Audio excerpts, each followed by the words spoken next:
Hello साथियों, स्वागत है आप सभी का। और आज इस वीडियो में हम बात करेंगे अक्टूबर माह की माता उन्मुखीकरण बैठक की। जैसा कि हम जानते हैं, अक्टूबर माह का जो विषय है वो त्योहारों पर चर्चा है। तो सबसे पहले ये विषय कहाँ से आता है, किस तरह डिसाइड होता है, सबसे पहले हम आदेश की कॉपी देखेंगे। जैसा कि आप इस आदेश को देख सकते हैं, 27 जून 2025 का आदेश है। और इस आदेश में माता उन्मुखीकरण कार्यक्रम को किस तरह से आयोजित किया जाना है, हर माह उसका क्या विषय रहेगा, उसके बारे में विस्तृत बताया गया है। तो यहाँ इस आदेश को हम नहीं पढ़ेंगे, हम सिर्फ इसके मुख्य बिंदुओं को पढ़ेंगे। इसकी प्रथम बैठक 5 जुलाई 2025 को आयोजित की गई। ठीक है, तो यहाँ पर हम देखेंगे अक्टूबर माह का जो विषय है वो आप देख सकते हैं, त्योहारों पर चर्चा। ठीक है, तो आज हम लोग त्योहारों पर चर्चा विषय पर माताओं का उन्मुखीकरण करेंगे। तो चलिए शुरू करते हैं। जैसा कि यहाँ पर देख सकते हैं, बैठक का नाम जो है वो माता उन्मुखीकरण बैठक और विषय जो है त्योहारों पर चर्चा।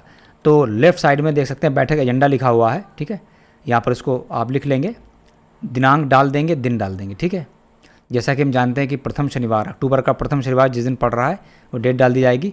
विशेष परिस्थिति में या कुछ सार्वजनिक अवकाश की स्थिति में ये डिले भी हो सकता है। ठीक है, अच्छा, यहाँ पर देखिए सूचना का माध्यम दिया हुआ है, किस तरह से हम ये सूचना जो है अभिभावक तक, माताओं तक किस तरह पहुँचाते हैं, उनके माध्यम दिए हुए यहाँ पर हैं। एजेंडा बिंदु क्या है, देखिए सितंबर माह की गतिविधियों की समीक्षा की जाएगी। जैसा कि हम जानते हैं, सितंबर माह में देखिए कलात्मक गतिविधियों पर हम एक बार फिर से जो है रिमाइंड कराएंगे। अक्टूबर माह के प्रमुख त्योहार जैसे दुर्गा पूजा है, दशहरा, दीपावली, ठीक है, करवा चौथ आदि पर चर्चा करेंगे।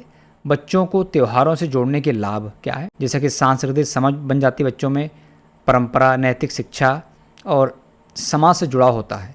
घर पर माताओं द्वारा बच्चों से कराई जा सकने वाली त्यौहार संबंधित गतिविधियां कौन सी हैं, बच्चों को आपसी सौहार्द और भाईचारे का महत्व सिखाने पर जोर। ठीक है, तो इन बिंदुओं पर हम माताओं को उनका उन्मुखीकरण करेंगे। देखिए चलिए बैठक कार्य पढ़ लेते हैं। आज दिनांक, ठीक डेट पड़ जाएगी, को विद्यालय परिसर में माता उन्मुखीकरण बैठक आयोजित की गई। बैठक का विषय था त्योहारों पर चर्चा। बैठक का संचालन प्रधानाध्यापक सुपरवाइजर द्वारा किया गया। बैठक की शुरुआत बच्चों द्वारा तैयार किए गए हस्तलिखित नाम पत्र बैजेस से माताओं के स्वागत के साथ हुई। प्रत्येक माँ को उनके बच्चे के लिखे हुए नाम वाला बैज पहनाकर सम्मानित किया गया, बैज लगा दिया जाएगा। यह क्षण सभी के लिए भावुक और उत्साहवर्धक रहा, क्योंकि माताओं को अपने ही बच्चे द्वारा बनाया गया नाम पत्र पाकर विशेष गर्व का अनुभव हुआ। इसके बाद सितंबर माह में आयोजित गतिविधियों की समीक्षा की प्रस्तुत की गई। तत्पश्चात अक्टूबर माह के प्रमुख त्योहार जैसे दशहरा, दुर्गा पूजा, दिवाली, ये त्यौहार यहाँ पर जो है आप अपने हिसाब से देख लें। माताओं को विस्तार से बताया गया कि त्यौहार बच्चों के जीवन में केवल मनोरंजन का साधन नहीं, बल्कि शिक्षा, संस्कार और सामाजिक मूल्यों को आत्मसात करने का अवसर प्रदान करते हैं। बच्चों को त्योहारों से मिलने वाली सीख, अब देखें यहाँ बिंदु दिए गए हैं, इनको एक एक को डिटेल समझा देंगे। विभिन्न धर्मों के त्योहारों को मनाकर बच्चे सीखते हैं कि हर संस्कृति की अपनी विशेषताएं होती हैं। नैतिक शिक्षा, दशहरा बच्चों को अच्छाई की जीत और दीपावली अंधकार से प्रकाश की ओर बढ़ने की सीख देती है। ईद मिलजुल कर रहने और बांटने का महत्व। सामाजिक जुड़ाव और भाईचारा, त्योहारों पर एक दूसरे से मिलने, मिठाइयाँ बांटने और सजावट करने से बच्चों में समाज से जुड़े रहने की आदत बनती है। बिल्कुल सही है। रचनात्मकता और कला का विकास, जैसे रंगोली बनाना, दीपक सजाना, पूजा की थाली सजाना जैसी गतिविधियों से बच्चों की कल्पना शक्ति और कला का विकास होता है। अनुशासन और जिम्मेदारी, त्योहारों की तैयारी में घर के कार्यों में मदद करके बच्चे अनुशासन और जिम्मेदारी सीखते हैं। खुशी बांटने और सेवा भाव, ईद पर दान और दीपावली पर मिठाई बांटना बच्चों को दूसरों की मदद और सहयोग की शिक्षा देता है।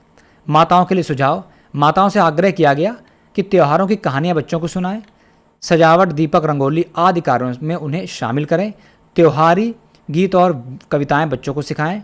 सरल भाषा में बच्चों को समझाएं कि त्यौहार का मतलब मिलजुल कर खुश रहना है। बैठक का समापन देख लेते हैं। चर्चा के दौरान माताओं ने अपने विचार साझा किए और बच्चों के योगदान की सराहना की। प्रश्नोत्तर सत्र में माताओं के प्रश्नों का समाधान किया गया। अंत में सभी को जलपान कराया गया और धन्यवाद ज्ञापित किया गया।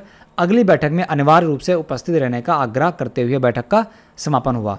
तो अगली जो बैठक है उसका विषय क्या होगा, देखिए नवंबर में ज्ञानेंद्रियों को उद्दीपन और संज्ञानात्मक विकास। ठीक है, तो अगले वीडियो में हम जो है इस पर चर्चा करेंगे। तो साथियों, इस वीडियो में इतना ही।